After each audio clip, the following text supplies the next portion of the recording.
Добро пожаловать в мой канал. À Pékin, Macron salue les routes de la soie tout en avertissant Xi Jinping copyright POLAFP Andy Won pour sa première visite en Chine. Emmanuel Macron a salué lundi les nouvelles routes de la soie, projet colossal d'infrastructure cher au président Xi Jinping, tout en le mettant en garde contre le risque d'une nouvelle hégémonie.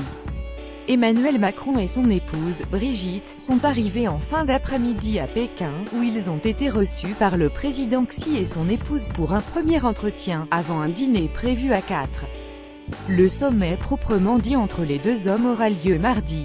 Emmanuel et Brigitte Macron rencontrent Xi Jinping et son épouse Peng Liyuan à Pékin, le 8 janvier 2018. Copyright Andy Won POLAFP. La Chine et la France sont de grands pays avec une histoire glorieuse, a lancé le président chinois en souhaitant la bienvenue à son hôte, se félicitant qu'il ait choisi la Chine pour son premier voyage en Asie.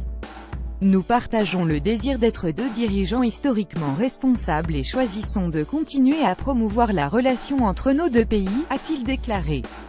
Emmanuel Macron prononce un discours au palais d'Amingong, à Jian, en Chine, le 8 janvier 2018. Copyright Ludovic Marin AFPM.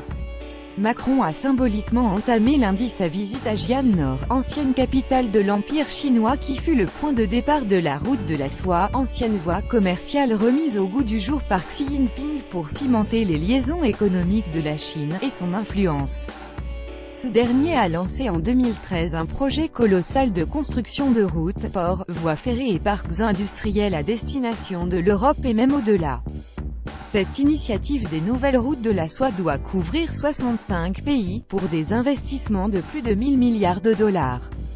Les relations franco-chinoises depuis 1964. Copyright Sophie Ramis AFP. Ma volonté est que la France et l'Europe soient au rendez-vous offert par la Chine, a assuré Emmanuel Macron à Jian dans un long discours, alors que la France était jusqu'ici restée prudente face à un projet jugé parfois dangereusement expansionniste de la part de la deuxième puissance économique mondiale. Mais Emmanuel Macron a assorti son ralliement d'un avertissement. Ces routes sont en partage et elles ne peuvent être univoques, a-t-il lancé. Elles ne peuvent être les routes d'une nouvelle hégémonie qui viendrait mettre en état de vassalité les pays qu'elles traversent. Bataille climatique. Défendant le multilatéralisme, il s'est fait le chantre d'une alliance entre l'Europe et la Chine. Échanges commerciaux France-Chine. Copyright Adrien Lac AFP. Nos destins sont liés, a-t-il estimé. L'avenir a besoin de la France, de l'Europe et de la Chine. Nous sommes la mémoire du monde. Il nous appartient de décider d'en être l'avenir, a assuré le président français. Face à la décision de Donald Trump de retirer les États-Unis de l'accord de Paris sur le réchauffement, M. Macron a annoncé qu'il proposerait à Xi Jinping de relancer la bataille climatique. Le président français, qui a offert à son hôte un cheval de la garde républicaine, comme en réponse à la diplomatie du panda cher à Pékin, doit séjourner jusqu'à mercredi dans la capitale chinoise. Mardi, point fort du voyage, il doit être reçu de manière beaucoup plus formelle. Au programme, une visite de la cité interdite, une rencontre avec le président de l'Assemblée nationale populaire et le Premier ministre, une cérémonie d'accueil, la signature d'accords et de contrats, une déclaration conjointe, puis un dîner de thé. Les relations entre Paris et Pékin ne sont néanmoins pas exemptes de points de friction.